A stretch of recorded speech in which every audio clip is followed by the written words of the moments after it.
For the first time, we had the opportunity to see all the new systems working together in Destiny 2 Shadowkeep, and to say it kicked our ass would be an understatement. Bungie let us hop into their new Nightfall strike, the Ordeal, at 920 and 950, featuring new modifiers which include Hashladoon's Serenade, arc damage increased, knockback damage, and distance increased. Champion's Barrier, this mode contains barrier champions which cannot be stopped without a barrier mod. Champions Unstoppable, this mode contains unstoppable champions which cannot be stopped without an unstoppable mod. Martyr, exploder units have more health.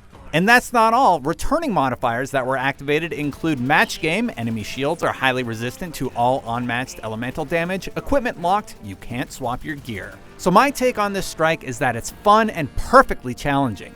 There is a plethora of new enemy abilities, and the story moments give you a hint of lore in the background as you squash thralls and use finishers on the wizards. But let's talk about the real meat here, how our gameplay and gear had to change or be tweaked to give us a chance at being successful.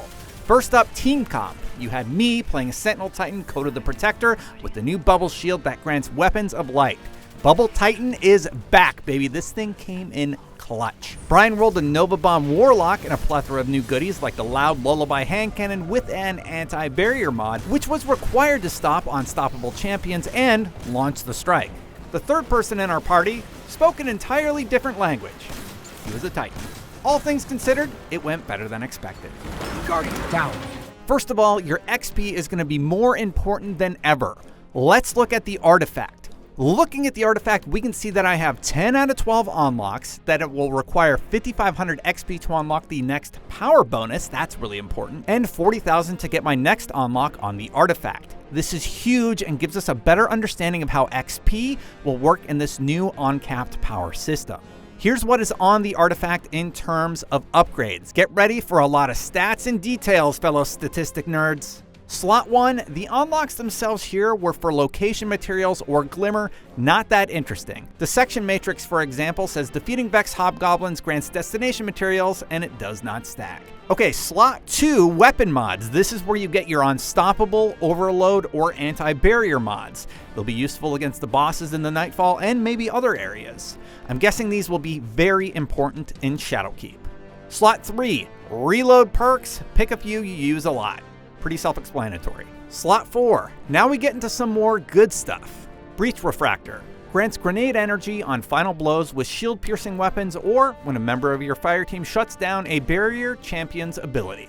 Ballistic Combo. Grants melee energy on final blows with shield-piercing weapons or when a member of your fire team shuts down a barrier champion's ability. Overload Grenades. Void grenades cause disruption, delaying ability regen and lowering enemy damage output. Strong against overload champions. Disruptor Spike involves the effect of disruption, lowering combatants' damage output even further. Unstoppable Melee. Arc melee abilities stagger unshielded enemy combatants. Strong against unstoppable champions. Slot 5. There's a lot to unpack here, so let's go over each. Heavy Finisher generates heavy ammo on finisher kills. Now, you might not think finishers are good, but you can conserve ammo and time by executing a finisher on those higher DPS requirement enemies, and it gives you a heavy ammo brick. It is often worth it. Consider this as one of your unlocks. Oppressive Darkness. Void grenades add an additional weaken effect to enemies. Now imagine that with overload grenades. And you see where they're going with this. Arc Battery grants an overshield and reduced cooldown during activation for all Arc class abilities. Thunder Coil grants bonus damage for all Arc melee abilities and refunds super energy on finisher final blows. Not bad. That finisher final blow touch is going to be nice. From the Depths grants bonus void super damage if cast while critically wounded. Lasts until the end of the super duration. Finally, resetting your artifact costs 10,000 glimmer and increases each time you do so. So be choosy with the mods you unlock. So what's the TLDR about the artifact? It's very important. XP allows it to give you more power levels and also gives you more artifact unlocks, which seems to cap out as 12. Though this is an early build, that may change. Time will also tell if a reset is required to get them all or if you can only unlock what you choose on the artifact. Okay, gear-wise, I have to say that assault rifles were surprisingly powerful. I statted my Galarin's right hand with a minor spec mod as it would mostly be used against the rank and file, and it worked out quite well. Risk Runner was amazing. With that added arc damage, I was worried about the wizards, but this little baby tore through just about everything. Finishers rewarding me heavy ammo was clutch, as I've said multiple times. Blues drop up to 949, and yes, mods drop in the wild. Speaking of mods, armor-wise, I sat it into Discipline, Super Regeneration, Machine Gun Ammo, and Overload Grenades, alongside Better Already because, well, you've seen my gameplay.